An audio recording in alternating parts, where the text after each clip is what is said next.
kita tidak mungkin menyimpan ilmu di hati kita kalau hati kita banyak dosa dan kotor. Sehingga suatu ketika ada kisah yang luar biasa. Satu ketika Utsman bin Affan mengajarkan ilmu di masjid. Lalu tiba-tiba datang seorang laki-laki masuk ke masjid ingin mendengarkan ilmu dari Utsman. Tiba-tiba Utsman bin Affan berdiri dan mengatakan, kenapa ada orang yang masuk ke dalam majelis kita sedangkan di matanya masih ada bekas dosa. Laki-laki ini heran, bagaimana mungkin Utsman tahu kejadian peristiwa di luar masjid tadi. Padahal dosanya hanya melihat sehelai rambut, tidak sengaja dan hanya sekilas. Kawan-kawan sekalian, jamaah yang dirahmati Allah Subhanahu wa taala.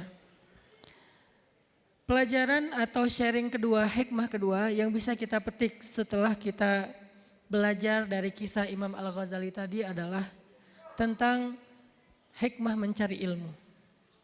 Karena malam ini kita datang ke sini untuk mencari ilmu. Kita datang ke sini untuk menuntut ilmu. Kita ingin mendengarkan ilmu. Ada satu hal tentang ilmu yang perlu kita tahu. Karena banyak orang yang merasa sudah mencari ilmu tetapi dia tidak mendapatkan ilmu. Pertanyaannya adalah di mana kita menyimpan ilmu? Ada yang tahu di mana kita menyimpan ilmu? Ada orang mengatakan menyimpan ilmu itu di handphone.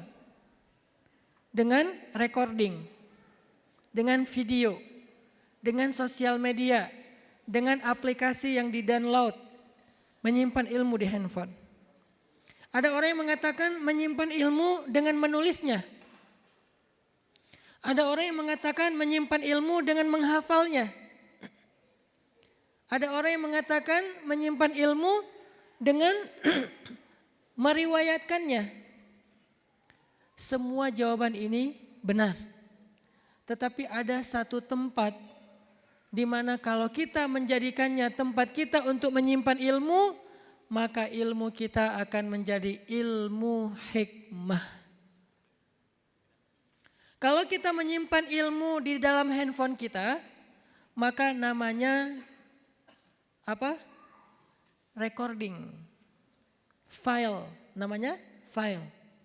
Kalau kita menyimpan ilmu di catatan buku kita, maka namanya note, catatan.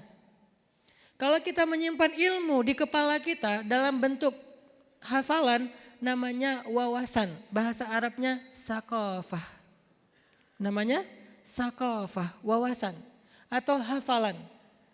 Tapi ada satu tempat kalau kita menyimpan ilmu, maka namanya hikmah. Di mana dia? Di dalam hati kita. Tempat yang paling baik untuk menyimpan ilmu ada di sini, di hati kita. Apa maksudnya? Ilmu harus mengasah rasa di hati kita. Ilmu harus menjadi iman di hati kita. Sehingga kalau misalnya kita mendengar nasihat ilmu dari seorang ulama, maka yang harus kita coba perhatikan apakah di hati kita ilmu itu sudah menjadi iman? Ketika seorang ustaz, seorang habib, seorang syekh, seorang ulama mengajarkan ilmu kepada kita, apakah ilmu itu menambah yakin kita kepada Allah? Itu namanya iman. Kalau ilmu tidak menambah yakin kita kepada Allah, namanya wawasan. Sehingga ulama mengatakan al-fiqhu fiqhul qulub. Ilmu itu adalah dengan hati. Pemahaman itu adalah dengan hati, bukan dengan pikiran. Kita menghafal ilmu, kita memahami ilmu, tetapi ilmu itu baru disimpan di dalam hati, baru disebut dengan hikmah. Yu'til hikmata may yasha wa may yu'tal hikmah faqad utiya khairan katsira.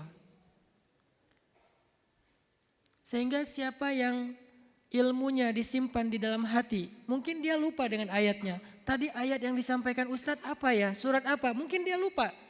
Tetapi dia tidak akan pernah lupa dengan keyakinan kepada Allah Subhanahu wa taala. Makanya ketika kita duduk di dalam majelis ilmu, pulang dari majelis ilmu yang harus kita periksa, yang harus kita evaluasi, yang harus kita cari tahu apakah ilmu kita ilmu yang baik ataupun tidak, lihat di hati kita. Istafti qalbak, kata Nabi. Tanya hatimu, Apakah bertambah iman setelah duduk dalam majelis ilmu? Ada orang sebelum dia duduk dalam majelis ilmu dia ragu kepada Allah. Dia merasa rezekinya bukan di tangan Allah. Dia merasa ketika dia punya masalah, dia tidak lagi yakin untuk bergantung kepada Allah. Lalu dia datang ke majelis ilmu, dia dengarkan nasihat-nasihat dari ulama. Pulang dari situ dia merasa yakin, rezeki saya di tangan Allah, hidup saya di tangan Allah, masalah saya ada di sisi Allah, jalan keluarnya. Sehingga selesai dari majelis ilmu, dia menjadi tenang, berarti ilmunya disimpan di hati. Walaupun dia lupa dengan ayatnya, walaupun dia lupa dengan hadisnya. Alangkah lebih baiknya seandainya dia menyimpan ilmu di hati dan menghafal juga dengan fikirannya. Tetapi menyimpan ilmu bukan di sini. Menambah iman. Sehingga orang-orang yang beriman kalau mendengar ayat Allah dibacakan, Allah mengatakan zadatuhum imana, iman mereka bertambah. Dan Allah berfirman, innama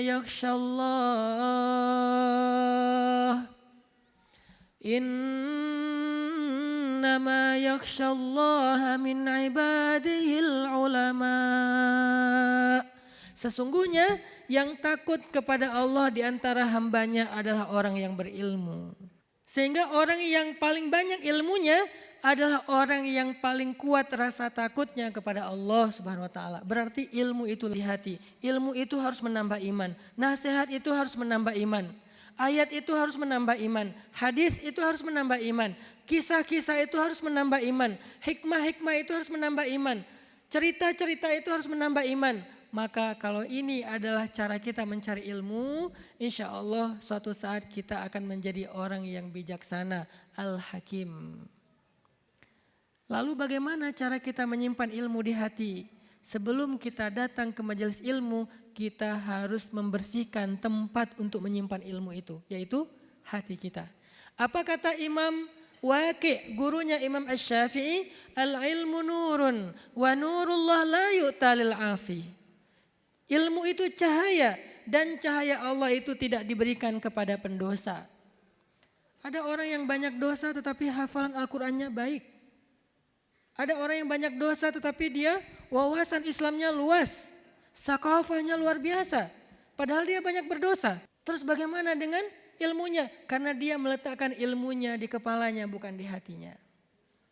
Ada banyak orang yang tidak beriman kepada Allah, non-muslim. Dia bukan muslim, tetapi dia menghafal beberapa ayat Al-Quran. Bahkan dulu pernah ada seseorang yang menghafal Quran, ahli tafsir di negeri saya di Aceh. Namanya Snok Hogranya. Orang dari Belanda, Holland. Dia dianggap sebagai ulama besar di negeri Aceh, mengajarkan tafsir. Ternyata dia adalah seorang misionaris. Padahal dia mengerti Al-Quran. Berarti Al-Quran dia letakkan di kepala bukan di hatinya. Artinya kita tidak mungkin menyimpan ilmu di hati kita kalau hati kita banyak dosa dan kotor. Sehingga suatu ketika ada kisah yang luar biasa.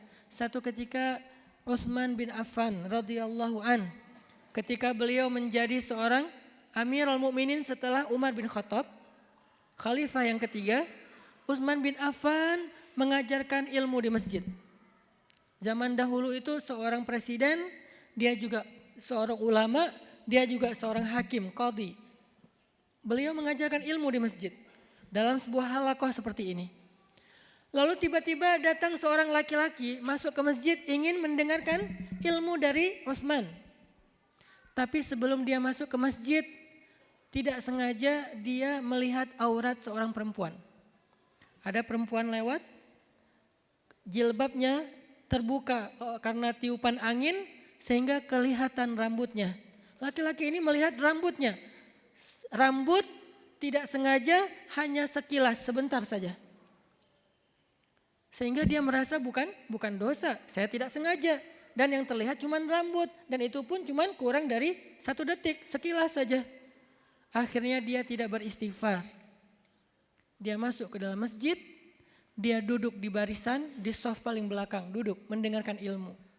Tiba-tiba Utsman bin Affan berdiri dan mengatakan, Kenapa ada orang yang masuk ke dalam majelis kita sedangkan di matanya masih ada bekas dosa? Kenapa ada orang yang masuk ke dalam majelis kita sedangkan di matanya masih ada bekas dosa?